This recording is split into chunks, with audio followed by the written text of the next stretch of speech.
Hi friends, అందరూ బాగున్నారా? మీలో ఎవరైతే పీసీ బిల్డ్ ఇప్పుడు ప్రెజెంట్ చేయాలనుకుంటున్నారో వాళ్ళొక్కసారి అమెజాన్‌లో ఏదన్నా ఆన్‌లైన్ స్టోర్ ఓపెన్ చేసి ర్యామ్ ప్రైజెస్ చూడండి. రియల్లీ మీరు షాక్ అవుతారనమాట. ఎందుకంటే మనం ఒకప్పుడు నార్మల్‌గా ఉన్న ర్యామ్ ప్రైజెస్ ఇప్పుడు 5-10 రెట్లయితే పెరిగిపోయాయి ఆల్‌మోస్ట్. సో, నేను పర్సనల్‌గా చెప్తున్నాను కదా! ఒక సంవత్సరం క్రితం చూసినప్పుడు మనకు 16 జీబీ ర్యామ్ కిట్ దాదాపు మనకు రూ. 4,000 రేంజ్‌లో అయితే వచ్చేది మనకు. కానీ ఇప్పుడు అదే రేంజ్ కొన్ని ర్యామ్ కిట్స్ ఏకంగా మనకు 30,000, 40,000 దాకా వెళ్ళిపోయాయి. అంటే 35,000 అయితే నేను చూసిన ప్రైస్ అన్నమాట. సో, ఇంతగా అసలు ఎందుకు పెరిగాయి? అసలు ఇంత పెద్ద ప్రైస్ ఇంక్రీజ్‌కి అసలు మెయిన్ రీజన్ ఏంటి? ఇవన్నీ అయితే మనం ఈ వీడియోలో అయితే మాట్లాడుకుందాము. ఇది టెంపరరీ ప్రాబ్లమా? లేకపోతే ఇక ముందు కూడా మనకు ర్యామ్ ఇంత ఎక్స్‌పెన్సివ్ గానే ఉండబోతుందా? మనం ఇప్పుడు పీసీ బిల్డ్ చేయాలా? గేమింగ్ పీసీ బిల్డ్ చేయాలనుకున్న వాళ్ళ పరిస్థితి ఏంటి? యూట్యూబ్ కోసం ఒక పీసీ బిల్డ్ చేయాలనుకునే వాళ్ళు ప్రెజెంట్ అసలు వాళ్ళ సిట్యుయేషన్ ఏంటి?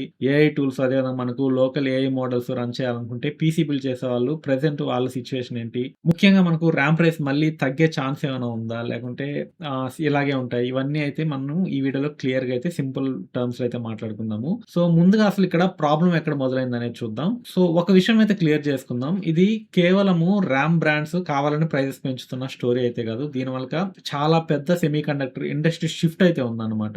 ముఖ్యంగా చెప్పాలంటే ఏఐ. అవును. చాట్‌జీపీటీ లాంటి ఏఐ సర్వీసెస్ నుంచి మనకు Gemini, Claude, Copilot, AI image generation tools ఉన్నాయి గదా! సో, ఇవన్నీ మనకు ఏఐ వీడియో జనరేషన్ కూడా చేస్తుంటాం. ఇవన్నీ మనము డైలీ అయితే యూజ్ చేస్తుంటాము. కానీ వీటి వెనక వేలాది, లక్షలాది జీపీఎస్ ఉన్న డేటా సెంటర్స్ అయితే ఉంటాయి. సో, ఆ జీపీఎస్‌కి కేవలం ప్రాసెసింగ్ పవర్ మాత్రమే సరిపోదు. ఎందుకంటే వీటికి చాలా హై స్పీడ్ మెమరీ అయితే కావాలి. ఇక్కడే మనకు హెచ్‌బీఎం అనేది ఒకటి వస్తది. సో, ఇదేంటంటే మనకు హై బ్యాండ్‌విడ్త్ మెమరీ అన్నమాట. సో, ఇదేంటంటే మనకు ఏఐ యాక్సిలరేటర్స్‌లో ఇది చాలా చాలా ఇంపార్టెంట్.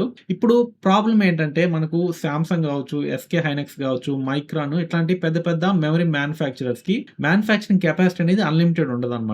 ఒక వేఫర్ నుంచి ఎంత మెమరీ తయారు చేయగలమో ఒక లిమిట్ అయితే ఉంటది. సో, ఈ ఏఐ బూమ్ వల్ల మ్యానుఫ్యాక్చరర్స్‌కి హెచ్‌బీఎం, సర్వర్ మెమరీ లాంటి హై వాల్యూ ప్రొడక్ట్స్‌కి చాలా డిమాండ్ అయితే పెరిగిపోయింది. సో, అందుకే ఏమవుతదంటే ఇక్కడ ప్రొడక్షన్ కెపాసిటీలో ఎక్కువ భాగము హై పర్ఫార్మెన్స్ ఏఐకి అయితే ఎళ్తది. సో, ఇక్కడ మనం చూసినట్లయితే ఏఐ సర్వర్ డిమాండ్ అదేవిధంగా మనకు హెచ్‌బీఎంకి కెపాసిటీ అలొకేషన్ పెరగడం వల్ల ఏమవుతదంటే కన్వెన్షనల్ డీరామ్ సప్లై టైట్ అయిపోద్దన్నమాట. ఇక్కడ మీకు క్వెషన్ రావచ్చు. ఏఐకి హెచ్‌బీఎం కావాలి. కానీ మన సిస్టమ్‌లో ఉన్న DDR5 ఎందుకు అంత ఎక్స్‌పెన్సివ్ అయింది? ఇక్కడే చాలా మంది అయితే కన్‌ఫ్యూజ్ అవుతుంటారు. ఇప్పుడు ఏఐ సర్వర్స్‌కి హెచ్‌బీఎం యూజ్ చేస్తాయి. మరి మన డెస్క్‌టాప్‌లో ఉన్న DDR5 ర్యామ్ ఎందుకు ఇంత ఎక్స్‌పెన్సివ్ అవుతుంది? సో, రీజన్ దీనికి చాలా సింపుల్‌గా చెప్పుకోవచ్చు. ఇప్పుడు మ్యానుఫ్యాక్చరింగ్ కెపాసిటీ ఒకే ఎకో సిస్టమ్‌లో ఉంటదన్నమాట. సో, మ్యానుఫ్యాక్చరర్స్‌కి ఏ మెమరీ ప్రొడక్ట్ మీద ఎక్కువ డిమాండ్, ఎక్కువ మార్జిన్ ఉంటే అటువైపు వాళ్ళ కెపాసిటీని అయితే షిఫ్ట్ చేసుకుంటారు. ఇది జనరల్‌గా జరిగే మనకు ఎకనామికల్ సెన్సిబుల్ డెసిషన్ అన్నమాట. సో, దీన్ని సింపుల్‌గా చెప్పాలంటే ఒక సైడ్‌లో ఏఐ కంపెనీస్‌లో భారీ అమౌంట్‌లో మనకు హెచ్‌బీఎం మరియు సర్వర్ మెమరీని వీళ్ళు మ్యానుఫ్యాక్చర్ నుంచి కొంటున్నాయి. సో, ఇంకో సైడ్ ఏంటంటే మనకు కస్టమర్ పీసీ మార్కెట్‌కి వచ్చే కన్వెన్షనల్ డీరామ్స్ ఉంటాయి కదా! ఆ సప్లై అనేది టైట్ అయిపోతుందన్నమాట. ఎందుకంటే ఇక్కడ పూర్తిగా డిమాండ్ అయితే తగ్గట్లేదు గానీ సప్లై ఏంటంటే కంపారిటివ్‌లీ టైట్ అవుతది. ఎందుకంటే మొత్తము మనకు ఏఐకి షిఫ్ట్ అయిపోతుంది కాబట్టి. ఇది మనం బేసిక్ ఎకనామిక్స్ చెప్పుకోవచ్చు. అండ్ ఇక్కడ మనకు సింపుల్ రూల్ ఏంటంటే మనకు డిమాండ్ స్ట్రాంగ్‌గా ఉండాలి. ప్లస్ సప్లై టైట్ ఉన్నప్పుడు ఆటోమేటిక్‌గా మనకు ప్రైస్ అయితే ఇంక్రీజ్ అయిపోద్ది. సో, ఇది ఎంత పెద్ద ప్రాబ్లమ్ అనేది ఇప్పుడు చూద్దాం. ఇది మనకు ప్రైస్ ఇంక్రీజ్ అనేదే కాదు. కొన్ని ర్యామ్ కిట్స్‌లో ఇయర్ ఆన్ ఇయర్ ప్రైజెస్ కూడా చాలా ఎక్స్‌ట్రీమ్ లెవెల్‌కి వెళ్ళిపోయాయన్నమాట.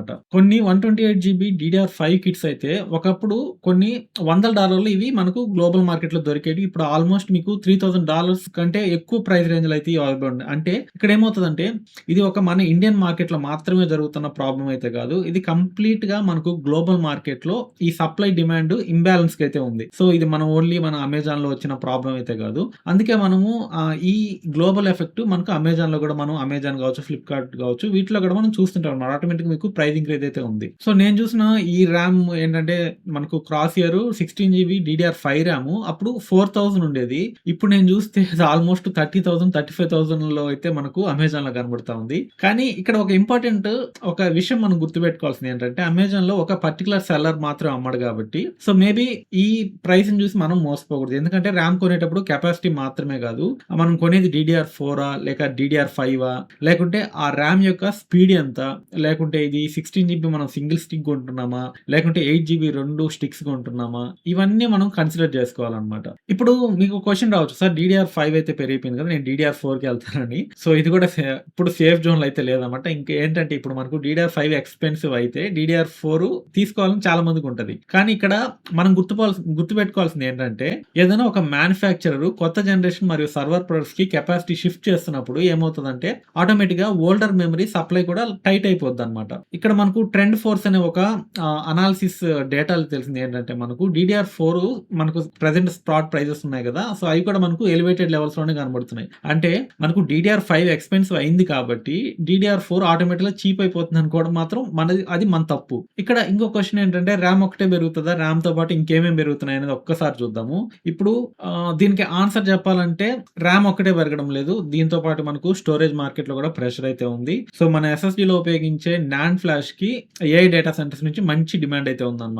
సో, మనకి ఏవైతే మన ఎస్ఎస్‌డీలో ఫాస్టర్ మెమరీ ఉంటదో, సో, మనకు ఎక్కువ డేటా సెంటర్స్‌లో కూడా డేటాను స్టోర్ చేయడానికి ఈ ఎస్ఎస్‌డీస్ అయితే హ్యూజ్‌గా వాడతారు. సో, ముఖ్యంగా ఎంటర్‌ప్రైజ్ ఎస్ఎస్‌డీస్ ఏమైతే ఉంటాయో వాటికైతే డిమాండ్ అయితే చాలా ఎక్కువ ఉంది. సో, ఈ ఏఐ సిస్టమ్స్‌కి చాలా huge amount of data storage అయితే కావాలి. దాంతో ఏమవుతదంటే, ఈ మ్యానుఫ్యాక్చరర్స్ ఎంటర్‌ప్రైజ్ స్టోరేజ్ ఏవైతే ఉన్నాయో ప్రొడక్ట్స్‌కి వాటికి కెపాసిటీ మొత్తాన్ని అలొకేట్ చేస్తున్నారన్నమాట. సో, ఫైనల్ కంక్లూజన్ ఏంటంటే, ఈ పీసీ బిల్డ్ బడ్జెట్‌లో ర్యామ్ మాత్రమే కాదు, మనకి ఎస్ఎస్‌డీ ప్రైస్ కూడా మనం కేర్‌ఫుల్‌గా చూసుకోవాల్సి ఉంటది. మనం ఎప్పుడైతే పీసీ బిల్డ్ చేస్తున్నామో ఓన్లీ ర్యామ్ మాత్రమే కాదు, ఎస్ఎస్‌డీస్ కూడా ప్రైసెస్ అయితే పెరిగాయి. ఇంకా గ్రాఫిక్ కార్డ్ విషయంలో కూడా మనకు సిట్యుయేషన్ అయితే పూర్తిగా అయితే మారిపోయిందన్నమాట. ఎందుకంటే ప్రీవియస్‌కి ఇప్పటికి కొంచెం డిఫరెన్స్ అయితే ఉన్నాయి. సో, ఇప్పుడు మనం ఇంపార్టెంట్ క్వెషన్ ఒకటి చూద్దాము. నేను ఇప్పుడు పీసీ బిల్డ్ చేయాలా? లేకుంటే వెయిట్ చేయాలా? ఇది చాలా మందికి ఉన్న డౌట్. సో, దీనికి ఒకే ఆన్సర్ అయితే అందరికైతే అప్లై కాదన్నమాట. సో, ఇప్పుడు నేను యెస్ చెప్తే అది అందరికి యెస్ అని కాదు. నో చెప్తే అందరికి నో అని కాదు. ఫస్ట్ అయితే మనం చూడాల్సింది ఏంటంటే, మీకు పీసీ అవసరం ఇప్పుడే ఉందా? అదైతే ఫస్ట్ మనం చూసుకోవాలి.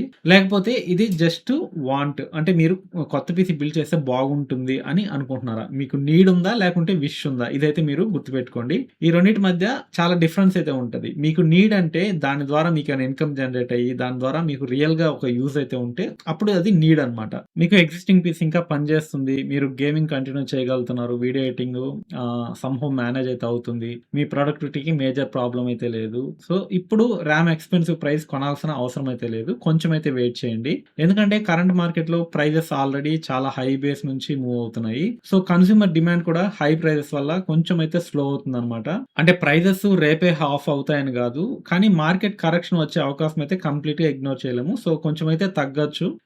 ఎవరైతే యూట్యూబ్ కోసం పీసీ కావాలనుకుంటున్నారో వాళ్ళ గురించి అయితే మాట్లాడదాము. సో, మీరు యూట్యూబ్ ఛానెల్ స్టార్ట్ చేయాలనుకుంటున్నారు. మీ దగ్గర ప్రస్తుతం డీసెంట్ ల్యాప్‌టాప్ లేదా పీసీ ఉంది. మీరు 1080పీలో ఎడిటింగ్ చేయగలుగుతున్నారు. ఓబీఎస్‌లో రికార్డ్ చేయగలుగుతున్నారు. సో, ఇవన్నీ జరిగేటప్పుడు మీరు ర్యామ్ కోసం మాత్రమే కొత్త పీసీ బిల్డ్ చేయడానికైతే కొంచెం తొందర అయితే పడకండి. సో, ముందు మీ యాక్చువల్ బాటిల్ నెక్ ఏంటో అయితే చూడండి. సో, ఎందుకంటే మీకు ర్యామ్ షార్టేజ్ వల్ల ఏంటంటే ఎడిటింగ్ ఏమైనా లాగ్ అవుతుందా? సీపీయూ ఏమైనా స్లో ఉందా? జీపీయూ యాక్సిలరేషన్ ఏమైనా కావాలా? ఎస్ఎస్‌డీ స్లోగా ఉందా? లేకపోతే మీ వర్క్ ఫ్లోలో అసలు ప్రాబ్లమ్ సాఫ్ట్‌వేర్ ఆప్టిమైజేషనా? ఇది ఐడెంటిఫై చేసి దాన్ని బట్టి అయితే మీరు అప్‌డేట్ చేసుకోండి. మీకు వర్క్ నడుస్తుంటే దాన్ని ప్రెజెంట్ అయితే మీరు ఉన్న సిస్టమ్‌ని అయితే వాడుకోండి. సో, యూట్యూబ్ స్టార్ట్ చేయడానికి 1,00,000 పీసీ అయితే మనకైతే అవసరం లేదు. మీ దగ్గర ఉన్న సిస్టమ్‌లో కంటెంట్ స్టార్ట్ చేయగలిగితే ముందు కంటెంట్ ఏదైతే మనం స్టార్ట్ చేస్తామో సో, మీరు పీసీ అప్‌గ్రేడ్ అయితే తర్వాత అయితే నిదానంగా అయితే చేసుకోవచ్చు. సో, ఎవరైతే గేమింగ్ పీసీ బిల్డ్ చేయాలనుకుంటున్నారో వాళ్ళ విషయంలో కొంచెం సిట్యుయేషన్ అయితే డిఫరెంట్‌గా ఉంటది. మీకు ఎగ్జిస్టింగ్ పీసీ గేమ్స్ మీకు బానే రన్ అవుతున్నాయి. కానీ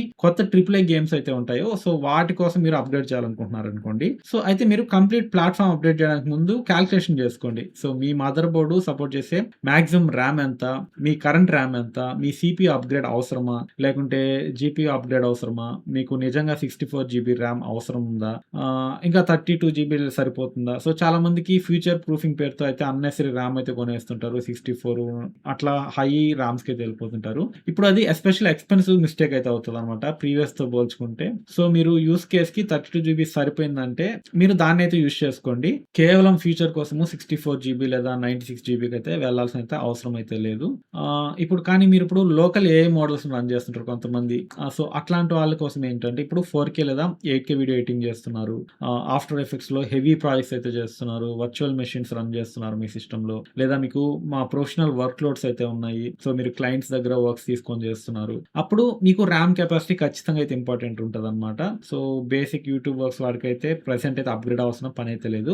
ఇక్కడ ప్రైస్ ఎక్కువగా ఉందని ర్యామ్‌ని అండర్ బై చేయడం వల్ల ఏమిటంటే ప్రొడక్టివిటీ అయితే లాస్ అవుతది. ఎందుకంటే మీరు దాని నుంచి కొంత ఇన్‌కమ్‌ని అయితే జనరేట్ చేస్తున్నారు కాబట్టి మీరు ఏదన్నా క్లయింట్ వర్క్ ఫ్లోస్ చేసేటప్పుడు మీరు ఖచ్చితంగా అయితే ర్యామ్ అయితే అప్‌గ్రేడ్ చేసుకోవాలి. సో, ఇది కూడా మనము మంచి డెసిషన్ అవుతదన్నమాట. ర్యామ్ ఇప్పుడు కొనుక్కోవడం. ఎందుకంటే మీరు అప్పటి వరకు వెయిట్ చేసినట్లయితే అప్పటి వరకు వచ్చే ఇన్‌కమ్ కూడా మీకు తగ్గే ఛాన్స్ అయితే ఉంది. సో, నేను చెప్పేది ఏంటంటే నీడ్ ఉన్నప్పుడే బై చేయండి. నీడ్ లేకపోతే కొంచెం వెయిట్ చేయండి. ఇదే సింపుల్ రూల్ అనమాట. సో, మనకు 16 జీబీ కావాలా? 32 జీబీ కావాలా?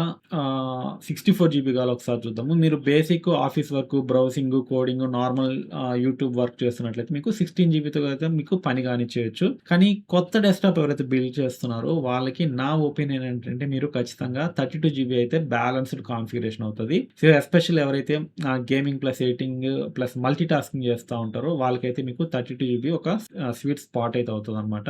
అదేవిధంగా మీరు 64 జీబీ ఎవరు కొనాలంటే స్పెసిఫిక్‌గా కొన్ని వర్క్స్ లోడ్స్‌కి ఇది యూజ్‌ఫుల్ అవుతది. ఎవరైతే మీకు లోకల్ ఎల్ఎల్ఎం మోడల్స్ రన్ చేస్తున్నారో, మీకు 4కే వీడియో ఎడిటింగ్ కావాలి. అదేవిధంగా మీ సిస్టమ్ మీరు ఆఫ్టర్ ఎఫెక్ట్స్ యూజ్ చేసుకోవాలి. అదేవిధంగా మీకు లార్జ్ ప్రాజెక్ట్స్ ఏమైనా ఉంటే క్లయింట్ ప్రాజెక్ట్స్ అవి రన్ చేయాలి. వర్చువల్ మెషిన్స్ రన్ చేయాలి. ఇట్లాంటి వాళ్ళు ఖచ్చితంగా 64 జీబీకి అయితే వెళ్ళాల్సిన అవసరం అయితే ఉంటది. కానీ నేను చెప్పేది ఏంటంటే ర్యామ్ ప్రైస్ అబ్నార్మల్‌గా ఉన్న ఈ సిట్యుయేషన్‌లో ఎక్కువ ర్యామ్ ఉంటే బెటర్ పీసీ అని ఈ బ్లైండ్ ఒక మిత్‌కైతే ఎళ్ళకండి. సో, మీకు ప్రెజెంట్ వర్క్ నడుస్తుంటే దాంతో అయితే మీరు పని కానిచ్చేయండి. సో, మీకు ఫ్యూచర్‌లో తగ్గినప్పుడైతే తీసుకోండి. సో, అది నేను చెప్పాలనుకుంది. నేను ఫైనల్‌గా ఒక కన్క్లూషన్ చూసినట్లయితే ర్యామ్ ప్రైస్ ఏమన్నా మళ్ళీ తగ్గుతాయంటే ఇప్పుడు మోస్ట్ ఇంపార్టెంట్ క్వెషన్ చాలామంది అడిగే క్వెషన్ ఇదే. నా ఆన్సర్ వచ్చి అవును తగ్గే అవకాశం అయితే ఉందన్నమాట. కానీ ఇప్పటికిప్పుడు మనకు రేపు తగ్గుతాయి, ఎల్లుండి తగ్గుతాయి అయితే మనమైతే క్లారిటీగా అయితే చెప్పలేము. ఎందుకంటే మనకు మెమరీ మార్కెట్ అనేది సైక్లికల్ అన్నమాట. మనకు డిమాండ్ పెరుగుతది. మ్యానుఫ్యాక్చర్ ప్రొడక్షన్ పెంచుతారు. అదేవిధంగా దానికి సప్లై అయితే పెరుగుతది. ప్రైజెస్ తగ్గుతాయి. దాని తర్వాత ప్రైస్ తగ్గట్టు మ్యానుఫ్యాక్చరింగ్ వాళ్ళ మ్యానుఫ్యాక్చరర్స్ ఎవరైతే ఉన్నారో వాళ్ళ ప్రొడక్షన్ కంట్రోల్ అయితే చేస్తా ఉంటారన్నమాట. మళ్ళీ డిమాండ్ పెరుగుతది. ఇదేంటంటే మనకు రిపీటెడ్ ప్రాసెస్ అన్నమాట. పెరుగుతుండడం, తగ్గుతుండడం మనకు ఎలక్ట్రానిక్స్‌లో నార్మల్‌గా జరిగే విషయమే. కానీ ఈసారి ఏంటంటే మనకు కొత్తగా ఏఐ ఫ్యాక్టర్ అనేది వచ్చింది. సో, ఏఐ ఇన్‌ఫ్రాస్ట్రక్చర్ అనేది డిమాండ్ చాలా పెద్దది. కంపేర్ టు నార్మల్ పీసీ బిల్డ్స్‌తో పోల్చుకుంటే ఏఐ ఇన్‌ఫ్రాస్ట్రక్చర్ అనేది హ్యూజ్ ఫాస్ట్ మెమరీని అయితే ఎక్స్‌పెక్ట్ చేస్తుంది. సో, కొన్ని రోజులైతే వెయిట్ చేయండి. మనము కొనడం తగ్గించేసాం కాబట్టి ఆటోమేటిక్‌గా వీటి ప్రైజెస్ కూడా తగ్గుతాయి. సో, మీరు బ్లైండ్‌గా అమెజాన్‌లో, ఫ్లిప్‌కార్ట్‌లో అంతంత రేట్లు పెట్టి సో, ఓకే. ఇంకా ఏమైనా పెరిగిపోతే మనం గోల్డ్ మీద ఏవైతే ఇన్వెస్ట్ చేస్తున్నామో ఆ విధంగా ర్యామ్స్ మీద ఇన్వెస్ట్ చేయడం అయితే కరెక్ట్ కాదు. ఫ్యూచర్‌లో ఈ ప్రైజెస్ అయితే తగ్గే ఛాన్స్ అయితే ఉందన్నమాట. సో, ఇది ఓవరాల్‌గా నేను చెప్పాలనుకుంది. సో, ప్రెజెంట్ ఎవరైతే పీసీ బిల్డ్ చేయాలనుకుంటున్నారో మీ దగ్గర ఆల్రెడీ పీసీ ఉంటే దాంతో పని కానిచ్చేసేయండి. లేకుంటే ఏమన్నా ఆఫర్‌లో ఉంటే పీసీ బిల్డ్ చేసుకోండి గానీ సో, మీకు 30,000 ర్యామ్‌కి పెట్టి అంతంత బిల్డ్ చేయాల్సిన అవసరం అయితే ఇప్పుడైతే లేదు. సో, అది ఫ్రెండ్స్ ఓవరాల్‌గా నా కన్క్లూషన్ అయితే. ఈ వీడియో మీకు ఎలా అనిపించిందో కింద కామెంట్ సెక్షన్‌లో వీడియోని లైక్ చేయండి మరియు ఫ్రెండ్స్‌కి కూడా షేర్ చేయండి. నెక్స్ట్ ఇంట్రెస్టింగ్ వీడియోతో మళ్ళీ కలుద్దాం. అంతవరకు సెలవు. This is Mahesh signing off. By by.